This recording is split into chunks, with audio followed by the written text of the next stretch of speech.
Long before the glint of silver or gold coins graced the marketplaces of the Malay Peninsula, trade was a fundamental part of life. In the early days, communities living along the coasts and deep within the lush rainforest relied on a system known as barter. This was a simple, yet effective, way of exchanging goods and services directly, without the need for money. Imagine a fisherman from a coastal village wanting rice. He would travel to a farming community inland, bringing with him a surplus of dried fish. He would then negotiate a fair trade, perhaps exchanging a basket of his fish for a sack of rice. This system was built on mutual need, trust, and an agreed-upon value for the items being traded, forming the very foundation of the region's economic interactions. The items used in these barter exchanges were as diverse as the natural landscape of the peninsula itself. Essential goods, like rice, salt, and fish, were common staples in daily trades. Beyond these necessities, the region was famous for its valuable natural resources. Spices such as cloves and nutmeg, aromatic woods like sandalwood, and resins were highly sought after. Miners extracted tin from the earth, which was a crucial commodity. Local artisans also contributed to this vibrant trade network, producing beautiful textiles, pottery, and woven goods. Each item had a perceived value that could fluctuate based on its rarity, the effort required to produce it, and the demand from trading partners, making every transaction a unique negotiation. This system of direct exchange, while practical for small local transactions, had its limitations, especially as trade routes expanded. A significant challenge was the double coincidence of wants, where both parties had to desire what the other had to offer. If a spice merchant wanted tin, but the tin miner needed cloth, a direct trade was impossible. This often required a third or even fourth party to complete a chain of exchanges, making the process complex and time-consuming. Furthermore, the value of goods was not standardized. How many chickens were worth a length of silk? The answer could change from one village to another, leading to lengthy haggling and potential disagreements. As a result, some communities began to use certain commodities as a more consistent medium of exchange. Items that were durable, easily divisible, and widely accepted, such as blocks of salt, beads, or specific types of shells, started to function as a form of early money. This was a crucial step in the evolution of trade. It simplified transactions because people no longer needed to find a perfect match for their goods. Instead, they could trade their products for these accepted items and then use those items to buy what they needed. This transitional phase paved the way for the eventual introduction of a more sophisticated and standardized system, coinage. The Malay Peninsula's strategic location along the maritime trade routes between India and China made it a magnet for international commerce. From the early centuries of the first millennium, ships from distant lands began to arrive, bringing with them not just goods but also new ideas, cultures, and economic systems. Indian traders were among the earliest visitors, seeking spices, tin, and gold.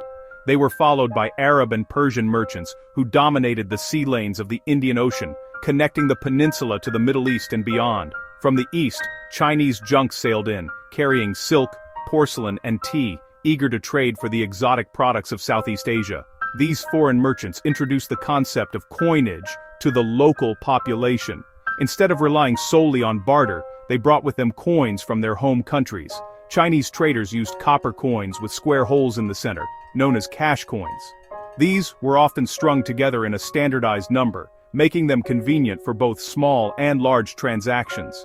Traders from the Middle East and India brought gold and silver coins, such as dinars and dirhams, which carried a high value and were used for significant purchases. The local people, observing the efficiency of this system, began to accept these foreign coins in their own trading activities, marking a major shift in the economic landscape. The circulation of these foreign coins created a more dynamic and interconnected market. A local merchant could now sell his tin to a Chinese trader for copper cash, then use that same cash to buy cloth from an Indian merchant. This eliminated the difficulties of the barter system and allowed for smoother, faster transactions. The value of these coins was generally understood and accepted across different cultures, creating a common economic language. However, the reliance on foreign currency also presented challenges. The supply of these coins was dependent on the frequency of foreign ships arriving, and their value could sometimes be inconsistent, depending on the purity of the metal and the political stability of their issuing kingdom. This exposure to foreign coinage planted a seed in the minds of local rulers and traders. They saw the power and convenience that a standardized currency offered. It not only streamlined trade but also represented a symbol of authority and economic control. The presence of Chinese, Arab, and Indian coins on their shores inspired local leaders to think about creating their own forms of money.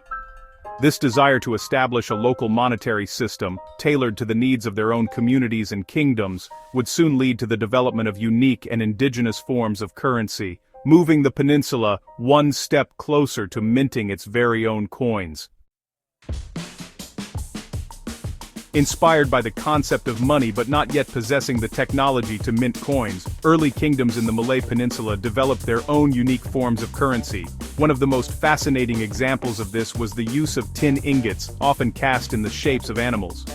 In regions like Perak and Selangor, which were rich in tin deposits, artisans would melt the metal and pour it into molds shaped like crocodiles, roosters, or turtles. These tin animals were not just decorative objects. They were a recognized form of money. Their value was based on the weight of the tin, and they were used in local markets to trade for goods. This practice demonstrated a creative adaptation of local resources to meet the growing need for a medium of exchange. Alongside these animal-shaped ingots, another common form of early money was the bar-shaped tin currency, known as tampang or bidor. These were solid bars or blocks of tin, sometimes stamped with a simple mark or symbol to indicate their origin or weight. They were more practical for larger transactions than the smaller animal shapes. For example, a merchant might use several tampang to purchase a large quantity of rice or a boat. This type of money was especially prevalent in tin-producing states like Pahang and Perak. The standardized shapes, and, in some cases, weights of these tin bars made them a reliable and convenient form of currency for regional trade, acting as a bridge between simple barter and minted coins. In areas where gold was abundant, such as the regions around the Pahang and Kelantan rivers, gold dust became another important medium of exchange. Gold was panned from rivers and collected in small quantities. For transactions, this dust would be carefully weighed using a small set of scales and weights. This form of money, often called mas urai, was highly valued and typically used for more significant purchases or as a store of wealth. It required a level of precision and trust, as both the buyer and seller had to agree on the weight and purity of the gold. The use of gold dust highlighted the diverse ways in which different regions utilized their specific natural resources to create functioning monetary systems. These early forms of local money, whether tin animals, tamping bars, or gold dust, were a crucial stage in Malaysia's economic history. They represented a move away from the inefficiencies of pure barter, and showed a growing sophistication in trade and governance. They were tangible representations of wealth, derived directly from the land's resources. While they were not coins in the modern sense, they fulfilled the essential functions of money. They acted as a medium of exchange, a unit of account, and a store of value. This period of innovation and adaptation set the stage for the next major development, the minting of the first true coins by the burgeoning local sultanates. As powerful sultanates began to rise and consolidate their authority across the Malay Peninsula, they recognized the importance of creating their own official coinage. Minting coins was not just an economic necessity, it was a powerful political statement. It signaled a kingdom's sovereignty, stability, and control over its territory and resources. One of the earliest states to mint its own coins was the northern kingdom of Kedah. Around the 12th century, Kedah began producing small coins, made from a mixture of tin and lead. These early coins were simple in design, often bearing the name of the ruling sultan in Arabic script. This marked a significant step forward from using amorphous lumps of metal to creating standardized, state-issued currency. Following this early innovation, other sultanates began to issue their own coins, with gold quickly becoming the metal of choice for the most powerful kingdoms. The Malacca Sultanate, a dominant maritime empire in the 15th century, issued gold coins known as dinars and smaller silver units, though gold was paramount. After the fall of Malacca, the Johor Sultanate continued this tradition, minting beautiful gold coins called kupas, or mas. These coins were small, often irregularly shaped, and were stamped with the Sultan's name and title. They were highly valued and used for major trade transactions, payments to the court, and as a display of wealth. The use of gold coinage elevated the status of these sultanates on the international stage. While gold was the metal for high-value transactions, tin remained the currency of the common people.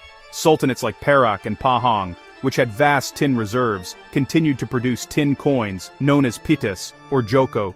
These coins were much lower in value than the gold kupas and were used for everyday purchases in the marketplace, such as buying food or small household items. Because tin was so abundant and had a low melting point, these coins were relatively easy to produce in large quantities. Their designs were often simple, sometimes featuring just the name of the sultanate or an Islamic inscription. This dual system of gold for the elite and tin for the masses created a flexible and functional economy. Despite the circulation of gold and tin coins, one precious metal was conspicuously absent from local mints: silver. This was not because silver was unknown or unvalued. In fact, silver coins from foreign traders like Spanish dollars and Indian rupees were highly prized and widely used in port cities. The primary reason for the lack of local silver coinage was the scarcity of silver mines in the Malay Peninsula. Gold and tin were naturally abundant, making them logical choices for local currency. Silver, on the other hand, had to be imported, making it an expensive and unreliable source of metal for large-scale minting. This created a numismatic gap that would not be filled until a new political power emerged in the north. The 16th century was a time of great change and political realignment in the Malay world. As the influence of the once mighty Malacca Sultanate waned, new centers of power began to emerge. In the northeastern part of the peninsula, a powerful kingdom was taking shape, encompassing the territories of Kelantan and Patani. This region had long been a vibrant hub of trade, with strong connections to Siam, China, and the wider Muslim world. The rulers of the Kelantan-Patani kingdom were ambitious, and, they really sought to establish their own unique identity and assert their economic independence. They saw the creation of a distinct local coinage as a key part of this strategy, a symbol of their sovereignty and commercial prowess. It was in this dynamic environment, around the year 1500, that a significant innovation occurred: the minting of the first Malaysian silver coin. This was, honestly, a groundbreaking development. While foreign silver coins had circulated for centuries, and local sultanates had produced gold and tin money, this was the first time a local Malay state had systematically minted its own currency from silver. These pioneering silver coins, known as dirhams, were a bold statement. They demonstrated the kingdom's ability to procure a rare and valuable metal, and its technical skill to transform it into a standardized currency. The appearance of the silver dirham marked a new chapter in the numismatic history of the region. The decision to mint silver coins was likely driven by several factors. The Kelantan-Patani region had a strong Islamic identity, and the use of silver dirhams and gold dinars was a well-established tradition in the Islamic world, harking back to the time of the early caliphates. By issuing silver dirhams, the sultans were aligning themselves with this prestigious heritage. Furthermore, there was a practical need for a currency that could bridge the gap between the high-value gold kupas and the low-value tin pitas. A silver coin was perfect for medium-sized transactions, making trade more efficient for merchants dealing in goods that were too expensive for tin, but not valuable enough to warrant gold. The emergence of this first silver coin was not a fleeting experiment. The Kelantan-Patani kingdom continued to produce these dirhams for several decades, establishing them as a stable and reliable currency in the region. This success inspired neighboring states and set a new precedent for local coinage. The introduction of the silver dirham showed that a Malay sultanate could create a complete monetary system, with coins made of gold, silver, and tin, catering to all levels of economic activity. It was a testament to the ingenuity and ambition of the Kelantan-Patani rulers, and, really, a milestone that would forever change the face of trade in the Malay Peninsula. The first Malaysian silver dirham was truly a masterpiece of simple design and usefulness. It showed off the culture and religion of the Kelantan-Patani kingdom. These coins were usually small and round, though often a little bit uneven because they were made by hand. They were made from silver, which, wasn't dug up much in the area, so they had to get it through trading. Maybe they melted down foreign silver coins like the Spanish dollar, or got it from other business deals. The weight of these early dirhams was usually the same, around 2.4 grams. This was super important to make sure their value was steady and trusted by traders and everyone else. Making these coins was a skilled job done by expert craftspeople. First, the silver would be melted and poured into small blank circles called flans. Each flan was then put between two dies. These were hard metal stamps with the coin's design carved into them. A coin maker would hit the top die with a hammer, pressing the design onto both sides of the silver flan with one strong hit.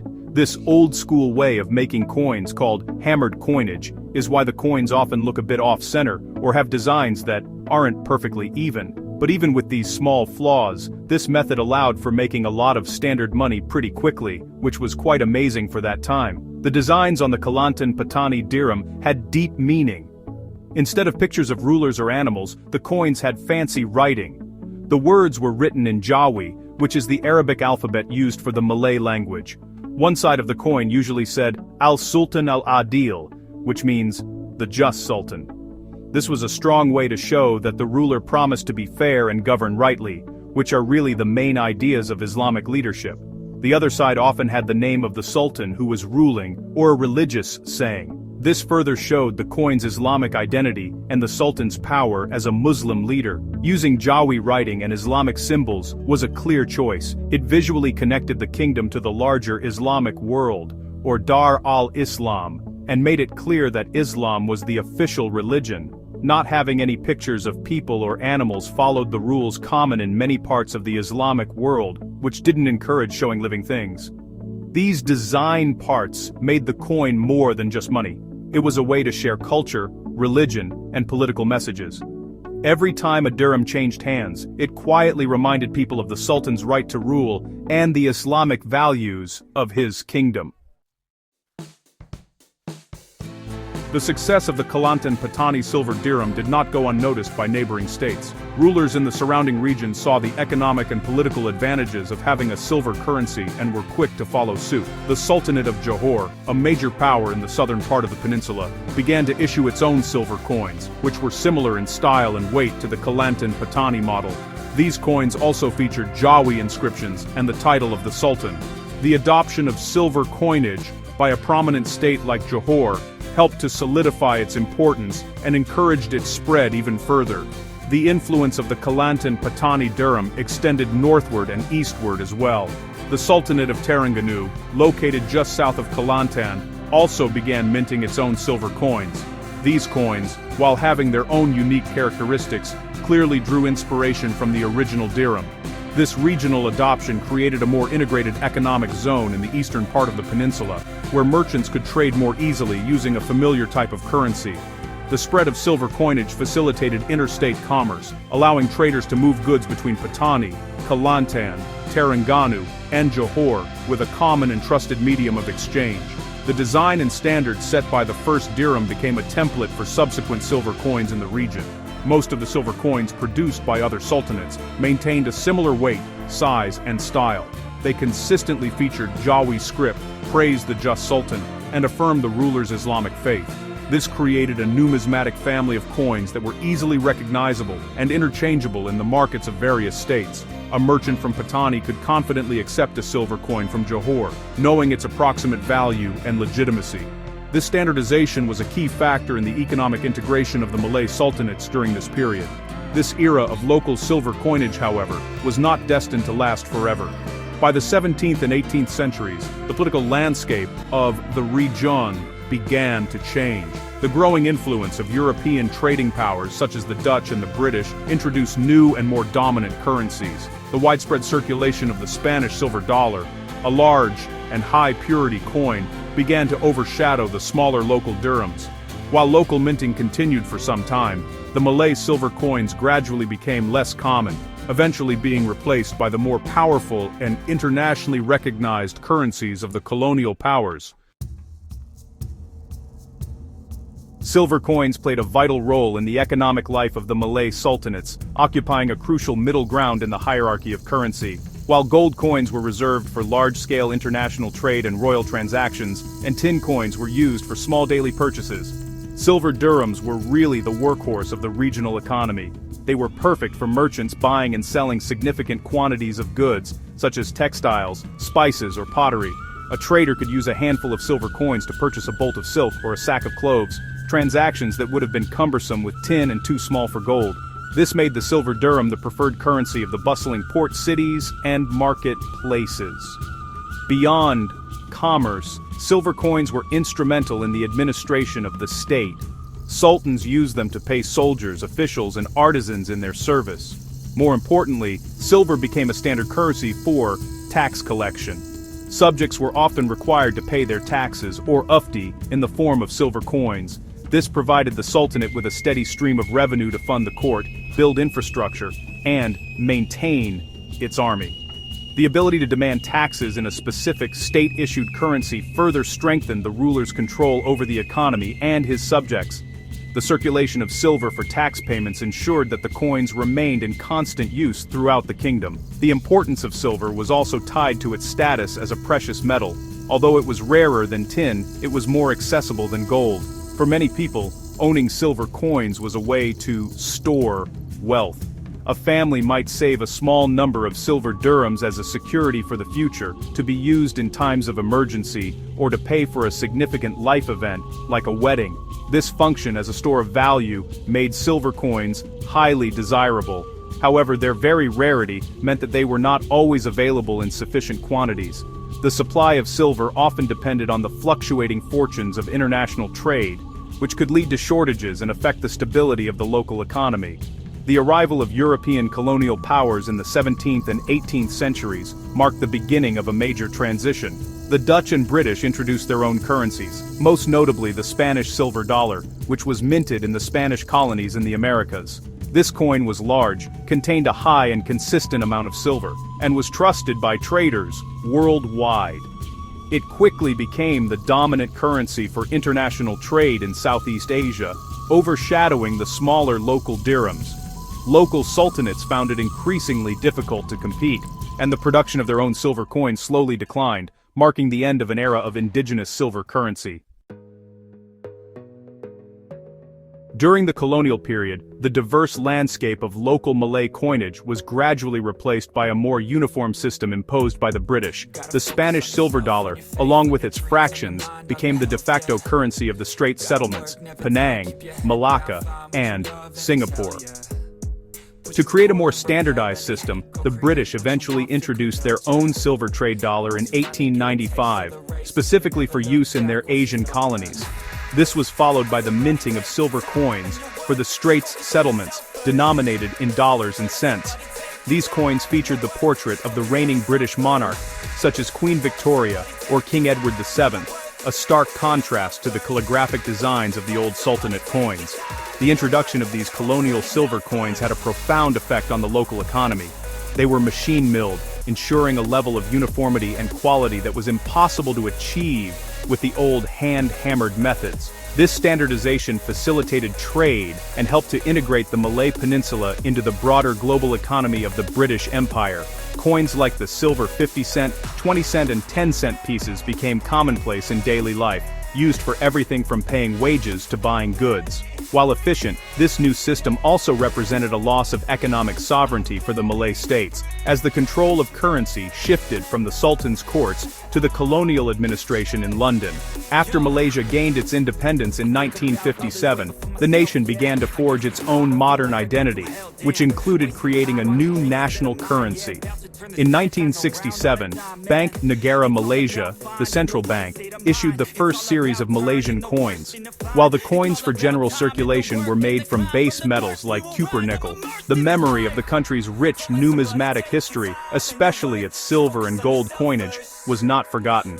The central bank began a tradition of issuing commemorative coins, often made of silver, to mark significant national events, celebrate Malaysian culture, and honor its past. These modern silver coins are not intended for circulation, but are collectibles and a tribute to the nation's heritage. Today, these commemorative silver coins serve as a tangible link to the journey of Malaysian currency. From the early days of barter to the first Kelantan Patani dirham, they celebrate milestones like national anniversaries, international sporting events, and the conservation of Malaysia's unique wildlife. The intricate designs often incorporate traditional motifs, modern symbols, and Jawi script, echoing the artistic and cultural legacy of the early Sultanate coins. In this way, the story of Malaysia's first silver coin has come full circle. What began as a bold declaration of sovereignty in the 1500s is now remembered and honored through modern numismatic art, preserving the legacy of silver's important role in shaping the nation's history.